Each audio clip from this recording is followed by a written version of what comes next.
rương preki kỳ sầu vàng cứ là hôn một tua lớn lắm nhông dây chạy nhông son là rá bên đấy con trố cá chích prek đây một mặt ở vì say xe tịch cận buồn thương làm mượn sẽ cảm đi về cây tới bom mặt ráประเทศchích tệ thì ngồi nhông dây rương prek chíchประเทศviệt chồng anh nhông chấp hai chồng hồ son rá miền tây nào đấy nhông con trố cá chích prek bên đây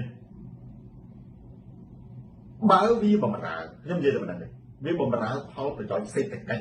ประเทศจีนจักสิกาบงไรบงรูละกัสเทียนเรื่องไอ้บางยังไปฉางบงปลานั่นวันนี้บางยังเนี่ยบางวีเนี่ยจีกากักใบบอลติยี่จีกาบงไรหนึ่งใบตาบอลติอันนี้จะเรื่องมวยตรึงไปฉางแต่บางวีทัดหนึ่งขนมดูโซนราคาใบไม่ใจเสียงบางไรเศรษฐกิจมีนเปรย์มีนตะโพกัดตะติมีนคนเรือสังอันนี้ยืนปลาปลาเหี้ยหล่อนั่นเนี่ยเราบอกนั่นเป็นคือประเทศกัมพูชีរបស់យើងក្រោយពីបារាំងកាប់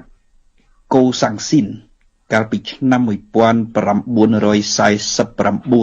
ថ្ងៃទី4ខែមិថុនាទៅឲ្យអាណាមគ្រប់គ្រងណាឥឡូវនឹងវៀតណាមបច្ចុប្បន្នគ្រប់គ្រងហ្នឹងនៅពេលនោះខ្មែរយើងមានផលលំបាកខ្លាំងណាស់ក្នុងការដឹកទំនិញនាវាចរអន្តរជាតិរបស់ខ្មែរដឹកទំនិញខ្មែរទៅកាន់សមុទ្រពីព្រោះយើងត្រូវប្រើទន្លេមេគង្គក្រោមដែលពីខេត្តកណ្ដាលទៅដល់ខេត្តព្រៃវែងដល់ក្អមសំណធ្លាក់ទៅដល់ទឹកដីកម្ពុជាក្រោមហ្នឹងណារហូតទៅដល់សមុទ្រដូច្នេះក្រោយពេលដែលបារាំងកាត់កូសាំងស៊ីនទៅឲ្យអាណាមគ្រប់គ្រងឥឡូវនឹងវៀតណាមគ្រប់គ្រងក្នុងពេលបច្ចុប្បន្នវៀតណាមតែងតែអុកឡុកនាវាចរពាណិជ្ជកម្មអន្តរជាតិរបស់កម្ពុជាដែលដឹកទំនិញពីកម្ពុជាទៅសមុទ្រពីព្រោះយើងអត់មានច្រកសម្រាប់ដឹកទំនិញពីភ្នំពេញទៅច្រកសមុទ្រទេក្រៅតែពីប្រើទន្លេមេគង្គក្រោមនឹងហើយហ៊ុនសែនគាត់បញ្ជីក៏គ្រប់គ្រងហ្នឹងមកប្រភេទទៀតណាហើយមកប្រភេទទី3គឺអ្នកប្រឆាំងតែម្ដង